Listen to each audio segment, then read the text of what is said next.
এবার একটু বাস্তুশাস্ত্রে যাই। বাস্তুশাস্ত্র আসলেই কি আর কিভাবে কাজ করে আমাদের জীবনে? অনেকটা বড় ম্যাটার করে যায় বাস্তুশাস্ত্র, অনেকটা জীবনের অনেকটা। বলতে আমি বলছি, জীবনে বাস্তু যদি ঠিক থাকে তাহলে জীবনের বাকি জিনিসগুলো ছোট্ট ছোট্ট ঠিক করলে বদলে যেতে পারে। বাস্তু হচ্ছে, কেন বলছি বাস্তু এত ইম্পর্টেন্ট, কারণ আলটিমেটলি সারাদিন তুমি কাজ করবে, আমিও কাজ করব, কোথায় যাবে? বাড়ি। আমিও বাড়ি যাবো, তুমি তো অন্য কোথাও যাবে না। তো বাড়িটা হচ্ছে আমাদের সবার, তার মানে কি দিন শেষে থাকার জায়গা। তুমি যাই করো না কেন, বাড়ি তোমায় ফিরতেই হবে। একদম। তো তাই যেখানে তুমি থাকবে সেখানে যদি জায়গাটা ঠিক না থাকে, শান্তি না থাকে, তাহলে তুমি গিয়ে কি লাভ? বা সেই জায়গাটায় থেকে যে ভাইব্রেশনটা তুমি, মানে ওই জায়গাটা যদি শান্তি সুস্থ না হয়, সেই ভাইব্রেশনটা যদি ঠিক না হয়, তাহলে সেই জায়গাটা থেকে তুমি রোজ কাজে বেরোচ্ছ আর কাজের থেকে ফিরে ওখানেই যাচ্ছ, সেই ভাইব্রেশনটা তো তোমার লাইফটা পুরোটা হেল করে দিতে পারে। তাই ওই ভাইব্রেশনটা খুব ইম্পর্টেন্ট, যে বাস্তুটা তোমার যদি ঠিক থাকে, তোমার লাইফের ম্যাক্সিমাম প্রবলেম সলভ হয়ে যেতে পারে। মানে বাস্তুটা আপনার আমাদের শুধু মনের বিশ্বাস নয়, ওটা আসলেই আসলেই প্রভাব ফেলে। হ্যাঁ, আসলেই প্রভাব ফেলে। তা না হলে মানে আপনি এই সারা পৃথিবী জুড়ে এত এত সেলিব্রিটি, এত এত লাখ লাখ কোটি কোটি টাকা দিয়ে বাস্তু সম্মত ইন্টেরিয়ার করাতো না, বাস্তু আর্ট মানে এক্সপার্টকে পয়সা দিত না।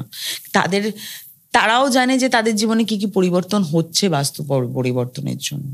তাই বাস্তুটা খুবই দরকার, কারণ ওখানেই তো আমরা থাকি আলটিমেটলি। ওখান থেকেই কাজে যাব, ওখান থেকেই কোনো শুভ কাজে যাব, যাই করব আমি তো আমার বাড়ির থেকেই করবো। তো বাড়ির ভাইব্রেশনটা ভালো থাকাটা খুব দরকার। তো এই বাড়ির ভাইব্রেশন ভালো করতে গেলে, মানে ইতিবাচক শক্তি, এনার্জি বাড়ির মধ্যে করতে গেলে, তার জন্য সহজ টিপস কি আছে? কোনো সহজ টিপস নেই। বাড়ির বাস্তু ভালো করার কোনো সহজ টিপস নেই। একটা জঘন্য বাড়ির বাস্তু বানিয়ে, এটা জঘন্য জমি, তার উপর একটা বাড়ি, সেই বাড়িটারও বাস্তুর কোনো কিচ্ছু ঠিক নেই, তাহলে ওর মানে খুব সহজে কিছু করেই বাস্তু ঠিক করা যাবে না। তার জন্য একটা এক্সপার্ট আপনাকে লাগবেই, যে পুরোটা ঠিক করতে পারে।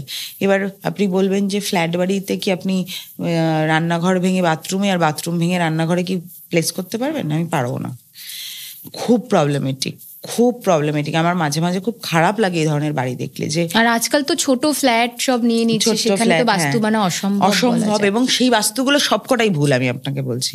আমি ছোট ফ্ল্যাট কোনো রকমে কেউ কিনে ঢুকে গেছে, সমস্ত কিছুর বাস্তু খারাপ ওই ফ্ল্যাটের। আমি যে কটা ফ্ল্যাট দেখেছি, আমি প্রচুর বাস্তু দেখতে যাই, প্রচুর বাস্তু দেখেছি, সমস্ত বাস্তু খারাপ, বাস্তু কারুর ঠিক নেই। এবার আপনি বললেন তাহলে কি করবে?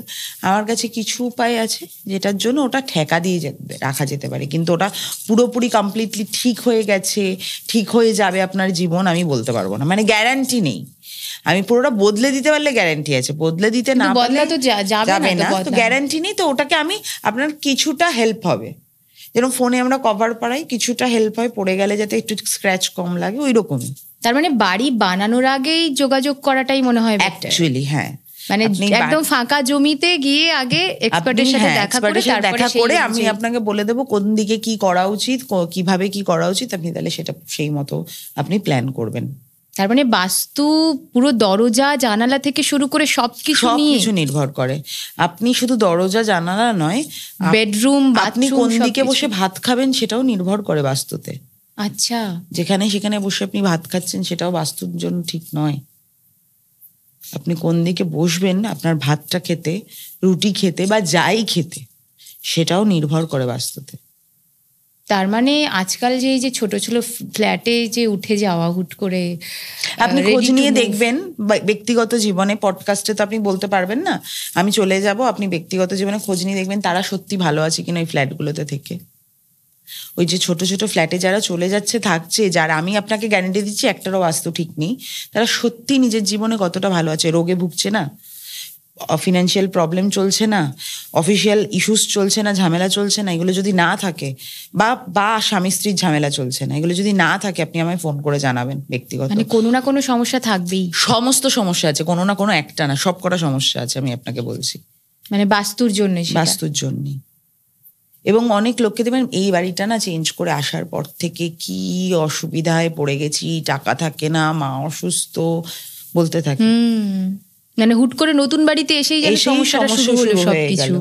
একদম এগুলো সমস্ত নতুন যে ফ্ল্যাট গুলো ছোট ছোট কিনে ঢুকে যাচ্ছে সবার সব, সেটা রেন্ট হোক আর যাই হোক, তো ওই ওই ওই থাকার জায়গাটা ভীষণ ম্যান্ডেটরি ইম্পর্টেন্ট। আপনি ওইখানে ওই জায়গাগুলোতে যারা থাকে, আমি প্রচুর এরকম বাড়ি বাস্তু বার করে দেখেছি, সমস্ত খারাপ এবং কেউ ভালো নেই। আপনিও খোঁজ নিয়ে দেখবেন কেউ ভালো নেই।